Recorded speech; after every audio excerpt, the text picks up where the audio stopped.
Apparently, during the time of Diwali, as a lead up to Diwali, the entire tank would be lit up with oil lamps. And I must say, I can imagine how absolutely splendid it must have looked. I just feel completely at peace sitting here at the Pushkarni. Any journey to Hampi, even the shortest, truly is one for the soul. And now from Hampi on to some killer rocks. Well, that's the only way to describe Chitradurga.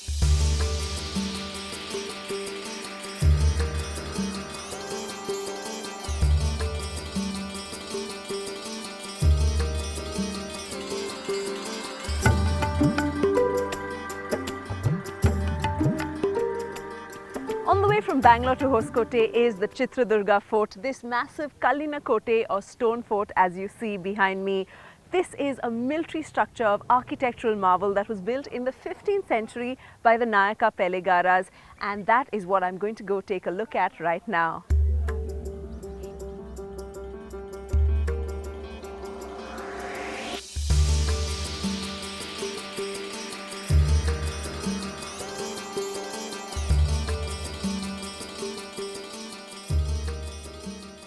As you can see behind me, the fort and the boulders form such a pretty picture against the sky, and that's the reason this is called the Chitradurga fort, because this image forms a natural artistic picture.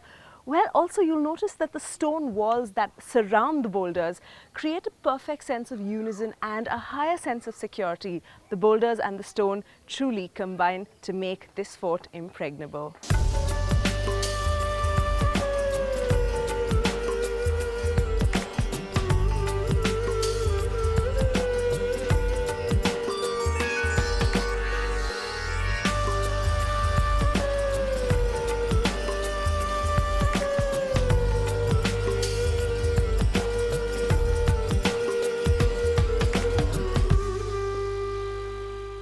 Once you get to this spot, you're almost amidst 8 temples. The one just behind these rocks here is the main god of the Nayaka Empire, the Ekanatheshwari temple. The one up there is the Hidambeshwara temple. The one behind me is the Sampige Siddheshwaraya temple. And the one behind these boulders is the Venugopala Swami temple. I guess this sort of was the religious hub of the Chitradurga fort.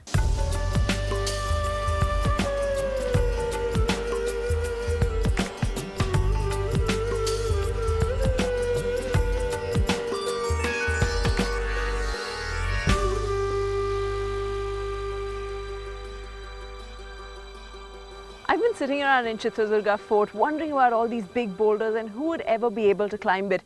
And then I meet someone who changes my idea of what a boulder really is and how high it is. The modern day monkey man. Hey Raja. So Raja is going to do something that I have never ever thought was possible. Go right ahead.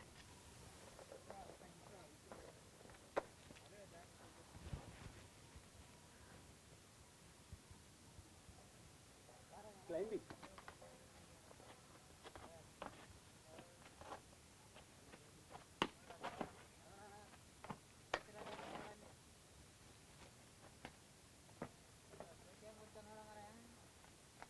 Oh my God.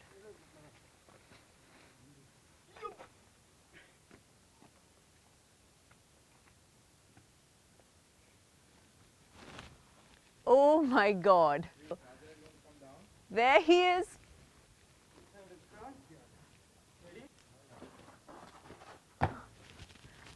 Wow.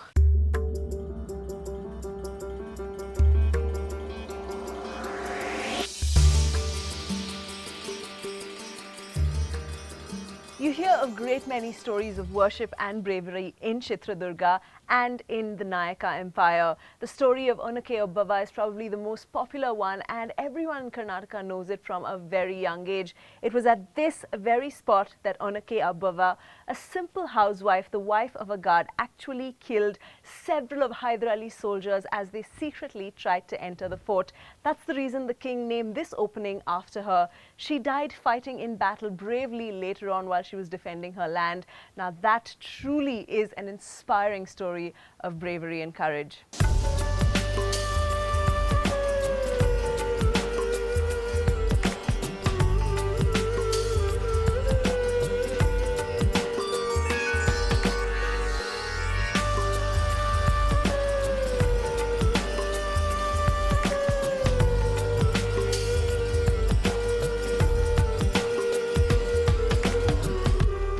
Now we're off to Dandeli to experience the wilder side of Karnataka.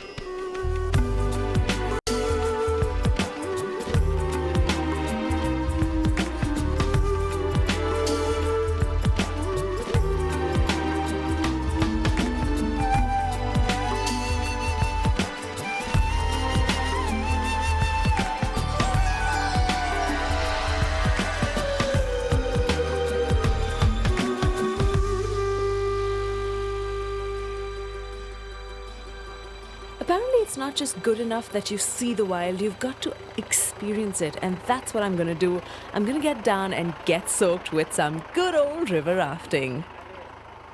I'm in Karwar district on the banks of the river Kali in the Dandeli Reserve Forest, and well, this is known as the Adventurous Mecca. You can do some canoeing, some kayaking, some river rafting, and even a jungle safari. Now I'm off to check the adventurer in me. I'm headed for some river rafting, and I hear there are a few crocodiles in these waters, so I think I'm going to be in some pretty good company.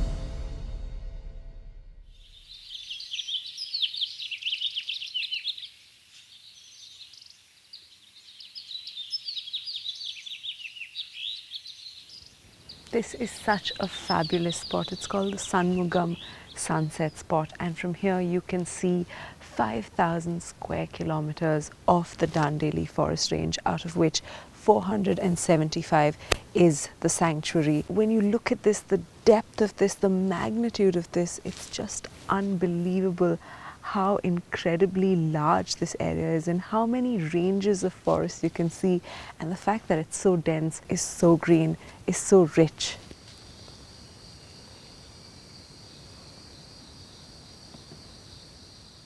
Okay, that there is a monitor lizard, and he's made his home in one of the nests of the woodpeckers. So the woodpecker does all the hard work and he gets free accommodation.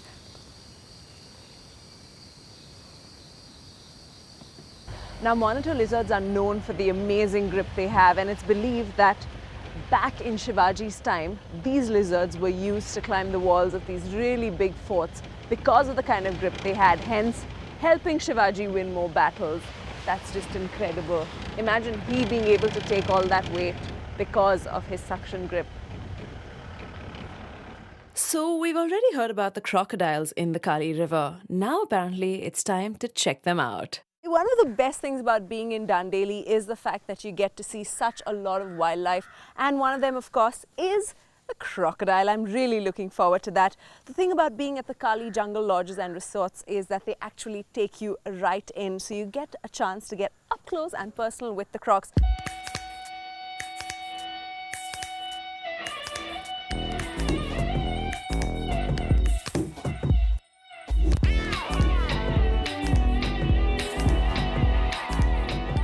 In this stretch that I'm currently traveling on, it's a 3-kilometer stretch. Apparently there are up to 200 crocodiles. That is a really, really large number. We just spotted our first crocodile, and my God, was he magnificent. Such a huge creature. Apparently he was 12 feet long. Now that's a really big croc. I can't believe I'm still actually in these waters.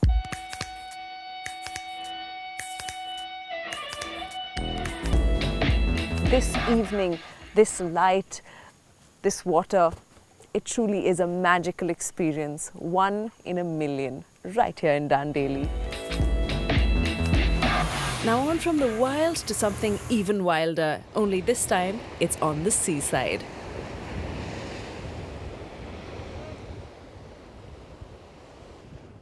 The main island is all the way across those waters, and to get here all you have to do is take a short boat ride, and once you're here you can check into these lovely cottages at the Devbagh beach resort. You can soak in the water, soak in the lovely sand, and of course there's a ton of stuff to do. You can go kayaking, canoeing, snorkeling, even try and spot some dolphins. And if you don't want to do any of that, well, it's the perfect place to kickstart a lazy beach holiday.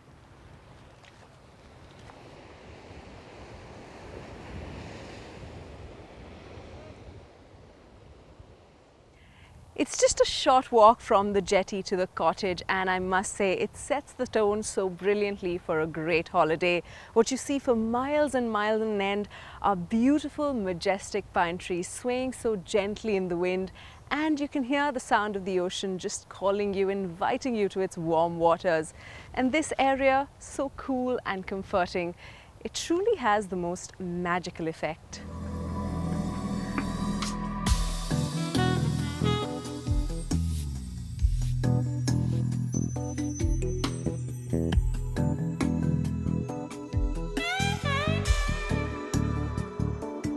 Being in Devbagh is like being in your own private beach. It's just miles and miles of the ocean and pine trees behind you. You can do whatever the heart pleases, and there's not a soul to stop you. Just let the mind wander. After the wide, expansive beauty of Devbagh, just before we headed off to the beautiful, famous Om Beach, one quick pit stop at the Yana Rocks. Just 60 kilometers from Karwar district, the Yana Rocks are natural formations of black crystalline limestone, and legend has it that these form the images of Shiva and Parvati. I'm telling you, this is a must-do for all you trekking enthusiasts.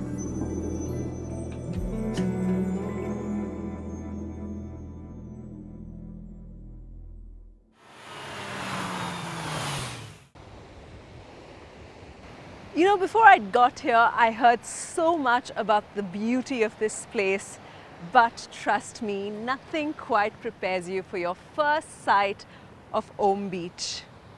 Gokarna, of course, has an angle of spirituality, being the place of Shiva, and Om Beach, placed here, sounds about right. All of your senses just open up when you see this. The vastness of the water, the greenery, and you're taking it all in, and that's the only way to do it here at Om Beach.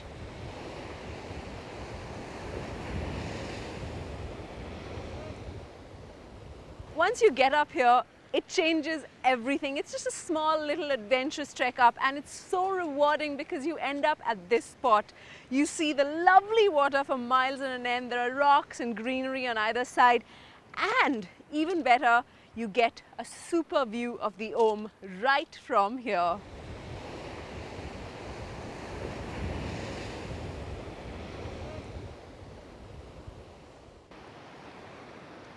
When you're finishing off a day at Om Beach, you get to see a beautiful sunset and so many other beaches just a couple of minutes away. There's so much to enjoy here. The serenity and the quiet of this place just gets to you in the nicest way. What I like most about this is that I started off on a spiritual trip, and I have had that experience. That is what Om Beach is about. You can do what you want and feel that absolutely energetic vibe.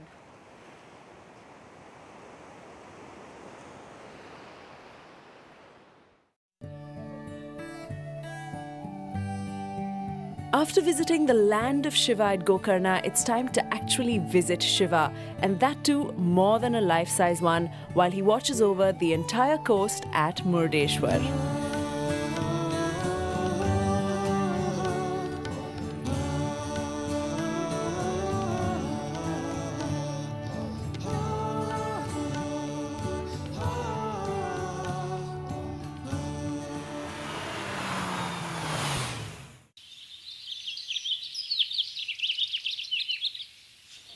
We move on to Shimoga district to witness nature's headlong tumble as the Sharavati river takes a drop of over 900 feet to form 4 different cascades locally known as Raja Rani, Rover and Rocket to form Asia's highest waterfalls. The Jog Falls is spectacular by the daylight, and by moonlight it is absolutely breathtaking.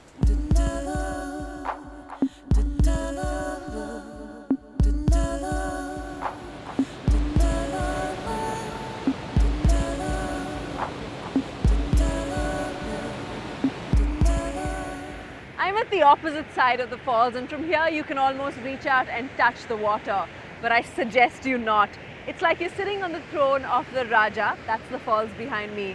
It's a beautiful sight. You get to see all 4 falls and a bit of the mist as well, but trust me, it's not a sight for the weak-hearted, yet it is brilliant.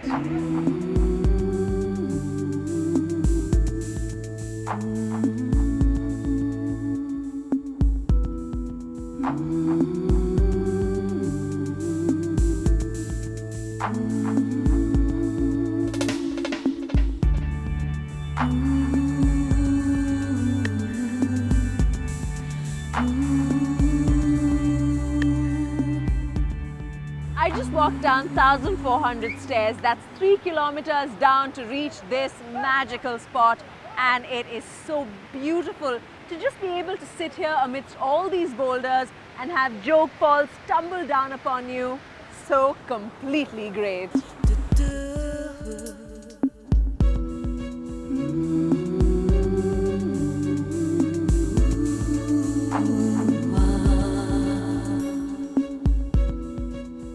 I'm here at the base of the Jog Falls. This is where all the action is. It's incredible. I'm standing right under Rover, which is 968 feet high, and the water here is about 100 feet deep.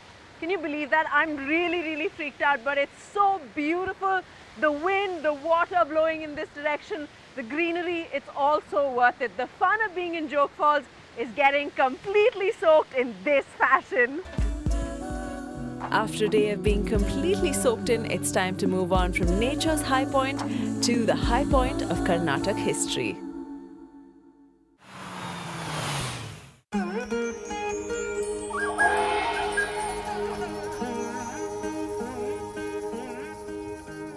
I'm in Hassan district, and this is Belur. Now, Belur was the first capital of the Hoysala dynasty, and the temple I'm standing outside right now is the Chennakeshava temple, built in the 12th century by Hoysala Vishnuvardhana to commemorate his victory against a Chola viceroy. Now, this temple is called the Chennakeshava temple because of the idol of Lord Vishnu that resides inside. It's supposed to be an exquisitely handsome one, which is why it's called the Chennakeshava. Keshava being one of the 24 manifestations of Lord Vishnu. When you look at this temple, you will be completely in awe of its architecture. Truly is remarkable. You'll be taken in by the execution of idea and creativity, by the stories that every corner tells you, and just by the definition of the carvings that have been done on the soapstone of this structure.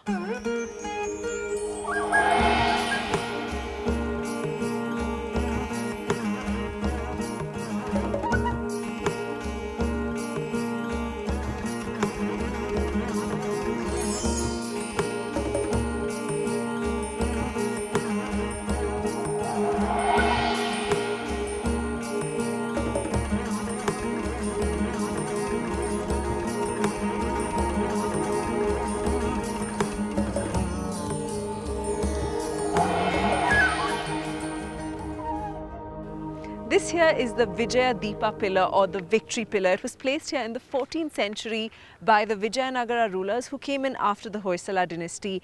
And now this one is a monolithic pillar, and it's about 35 feet high and 15 tons. That's how much it weighs. So the incredible thing about this is the fact that on one end it doesn't touch the surface at all.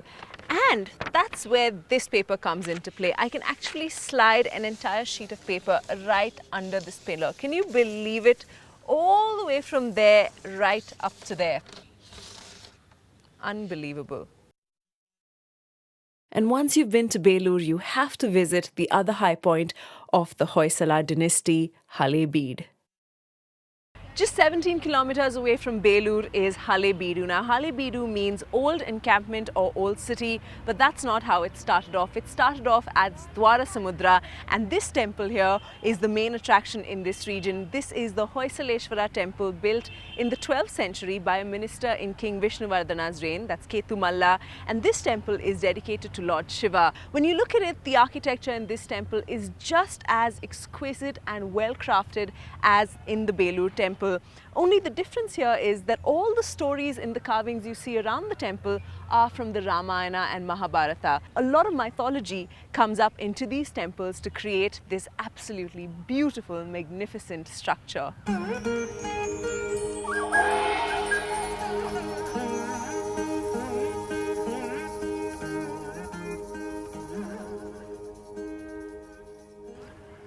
What's incredible is that the stories that are told on these walls, it's like reading the book itself. Every detail, every character, every characteristic trait is so well depicted. It's not just that the carvings are amazing, the kind of detailing that has gone into creating the building itself. I'm here and there's actually a groove that goes completely in, so I'll be hidden entirely.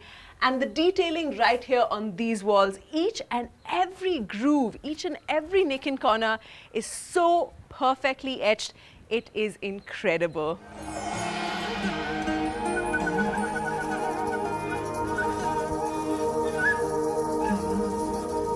Moving on from the magic of the Hoysala district to India's highest monolith, the magnificent Gomateshwara at Shravanabelagola. I'm in Hassan district on my way up to the Gomateshwara at Shravanabelagola. This is the Vindhyagiri range, and right from here, right from this very rock up to the Gomateshwara, it's all just one stone. Isn't that incredible? Well, the Gomateshwara is one of the biggest centers of religion for the Jains, and it's supposed to be sacred and beautiful, which is what I'm going to explore right now. It's about 650 stairs up, and I think I'm going to quite enjoy the trek up.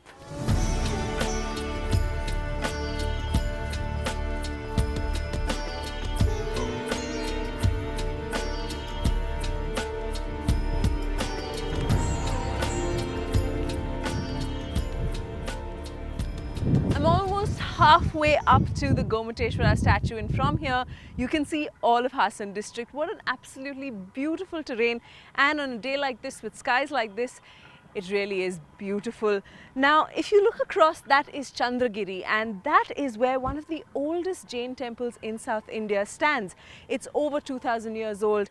That is where Chandragupta Maurya came with 12,000 Digambara gurus and his Guru Muni, Bhadrabahu, and he came here to meditate. This is also where his Samadhi is, and this absolutely lovely clean water body you see is the Kalyani Tirtha, which is also very closely associated with the Gomateshwara.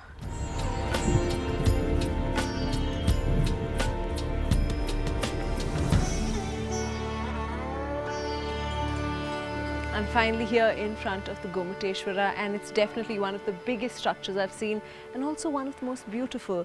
It's actually 58 feet high, going right into the sky, and as beautiful as the structure is, so is the story behind it. It was built back in the 10th century by a minister who was with the Mysore Wadiyar king, a minister called Chaundaraya, and while passing through this region, he spent one night in the hills across the Chandragiri hills, and he had a dream there where he was visited by Kushmandini Devi, and she told him to set an arrow off in the south direction, and whichever rock the arrow hit, he was asked to build a statue of the Gomateshwara, and the arrow hit this huge rock, and that's how this monolithic structure came to be.